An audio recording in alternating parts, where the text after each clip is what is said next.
Ça y est, vous avez décidé d'installer un Storban chez vous, mais vous hésitez encore sur le choix de votre toile et vous êtes un peu perdu entre les références, les matières et les couleurs. Avec Audrey, nous allons vous expliquer dans cette vidéo comment bien choisir la couleur de votre toile de store.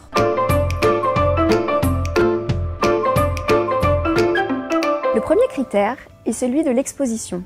Si la façade sur laquelle vous allez installer le Storban est exposée du sud à l'ouest, il est préférable de choisir des coloris qui vous protégeront de la chaleur et de la lumière quand celles-ci deviennent excessives. Et cela vous étonnera peut-être, mais plus la toile est exposée au soleil, plus celle-ci doit être sombre, car ce sont en effet les couleurs foncées qui bloquent le plus les rayons solaires. Au contraire, si la façade est exposée du nord à l'est, il faut opter pour une couleur plus claire. Vous gagnerez ainsi en luminosité, y compris à l'intérieur de la maison. Deuxième critère, les couleurs et les matières qui composent la façade sur laquelle vous installez votre store. Pour choisir une toile harmonieuse, observez votre façade dans sa globalité, en plein jour, et regardez les couleurs et les matières présentes.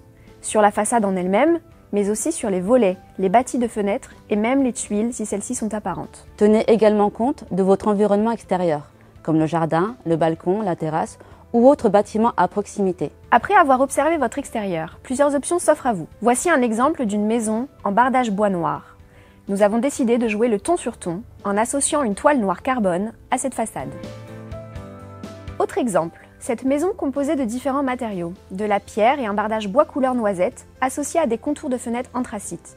Sur celui-ci, nous mettons en valeur ces tonalités orangées en choisissant 3 toiles en harmonie avec cette couleur.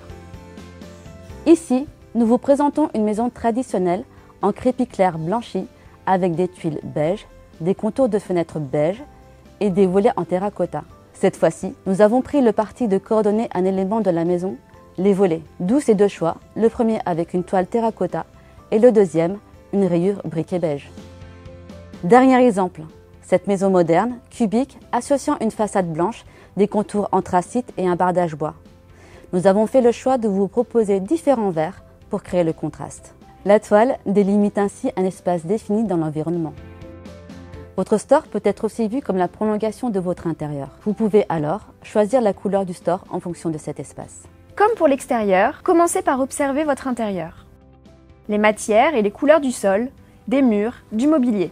En fonction de l'ambiance de votre intérieur, vous pourrez opter pour une harmonisation en choisissant les mêmes teintes que votre pièce.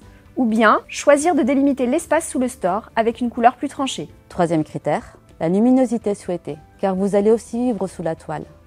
Au moment de choisir, pensez à bien regarder la toile en transparence à la lumière, car certains coloris peuvent alors changer et prendre une toute autre dimension. De manière générale, sachez que plus la couleur de la toile est foncée, plus l'espace s'assombrit. A l'inverse, plus la couleur de la toile est claire, plus l'espace s'illumine. Et oui, choisir la couleur de sa toile de store n'est pas un choix scientifique ou pragmatique. Vous devez aussi et surtout choisir une couleur parce qu'elle vous plaît et parce qu'elle vous procure des émotions positives quand vous y êtes exposé. Nous vous avons donné quelques pistes pour choisir la couleur de votre toile de store. Mais c'est avant tout une affaire de goût. Ce qui compte le plus, c'est d'exprimer vos envies. Alors, à vous de jouer.